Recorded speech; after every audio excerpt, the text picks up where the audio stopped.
நம்ம எல்லாருக்கும் ஒரு கேள்வி வருவதுண்டு. ஏன்னா ராமருக்குமே அந்த இடத்துல ஒரு கேள்வி வந்திருக்குது.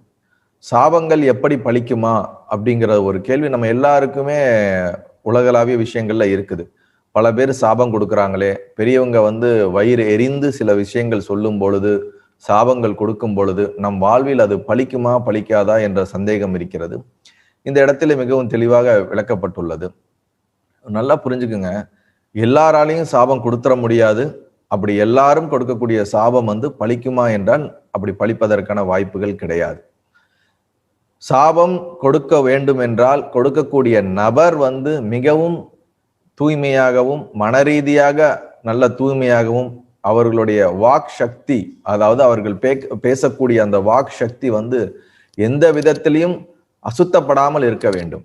அப்படின்னா என்னன்னா, பொய்கள் சொல்லாம வாழ்க்கையில ஒழுக்க நெறியோட வாழ்வது, மனதால தூய்மையான வாழ்வது, யாரையும் வஞ்சனையோட எண்ணங்களோட பார்க்காம ஒரு தெளிவான ஒரு வாழ்க்கையை வாழ்ந்து பலகாலம் ஆன்மீக பயிற்சி செய்வது, இல்ல இறைவனுடைய மந்திரங்களை பலகாலம் உச்சாடனம் செய்து தன்னுடைய வாக்கை சுத்தம் செய்வது.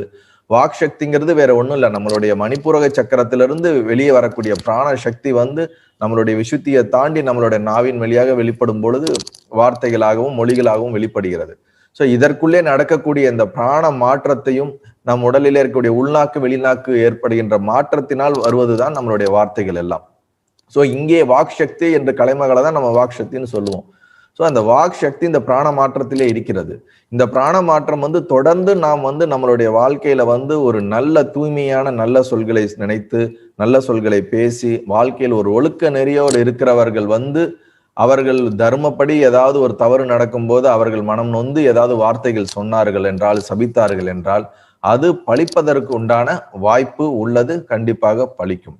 அப்ப இந்த இடத்துல நம்ம புரிஞ்சுக்க வேண்டியது என்னன்னா, அப்படின்னா அவர்கள் பலித்தாங்கன்னா எல்லாருக்குமே அது போய் சேருமான்னா, சபிப்பவருக்கு எந்த அளவுக்கு சக்தி இருக்கிறதோ, தூய்மை இருக்கிறதோ, மன தூய்மை இருக்கிறதோ, அதை விட அந்த சாபத்தை பெற்றவர், யாருக்கு அந்த சாபம் கொடுக்கப்படுது, அந்த சாபத்தை பெற்றவர் மிகவும் மனதளவுல வீக்காகவோ மனதளவுல திடம் இல்லாமல் இருந்தாலோ, உடல் அளவுல திடம் இல்லாமல் இருந்தாலோ, யாரால் கொடுக்கப்படுகிறதோ அவர்கள் கொடுக்கப்பட்ட சாபம் இவரை நேரடியாக பாதித்து அவருக்கு உடல் ரீதியாகவோ இல்ல பல தொந்தரவுகளை ஏற்படுத்தலாம். இப்ப நம்ம ஏற்கனவே பார்த்த அந்த கதையின்படி அங்க இந்திரன் கரெக்டா சொல்றாரு, என்னுடைய உடலுக்குத்தான் நீங்கள் கொடுக்கக்கூடிய சாபங்கள் தீண்டுமே தவிர என்னுடைய மனதை ஒன்றும் செய்யாது அப்படின்றார்.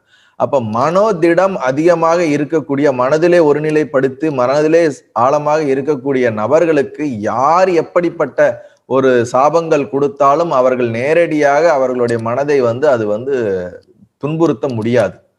ஆனா அவர்கள் கொடுக்கக்கூடியவர்களுக்கு சக்தி இருக்கும் பட்சத்துல சாபம் வாங்குறவருடைய உடல்ல பல தீங்குகள் ஏற்படுவதற்கு வாய்ப்புண்டு. அதற்கு உதாரணமாக தான் நாம் இந்த அகல்யா இந்திரனுடைய வாழ்க்கையுடைய கதைகளை நம்ம பார்த்தோம். அதனால நம்மளுடைய மனதுல திடமான உறுதியாக தெளிவாக இருந்தோம் என்றால், யார் என்ன வார்த்தைகள் பேசினாலும் நம்மை பற்றி, நம் குடும்பத்தை பற்றி, இல்லது நம்மை நோக்கி அவர்கள் தவறான சாபங்கள் கொடுத்தாலும் அதை நம்ம எந்த விதத்திலும் தொந்தரவு செய்யாது. முதல் விஷயம். சப்போஸ் இப்ப சாபம் கொடுக்கிறவங்க உங்களை விட தாழ்வான நிலைகள் இருக்கிறாங்க, உங்களை விட தாழ்வான இருக்கும்போது அது எந்த விதத்திலையும் உங்களை என்ன பண்ணாது, பாதிக்கவே பாதிக்காது. இதுல நம்ம தெளிவா புரிஞ்சுக்கணும்.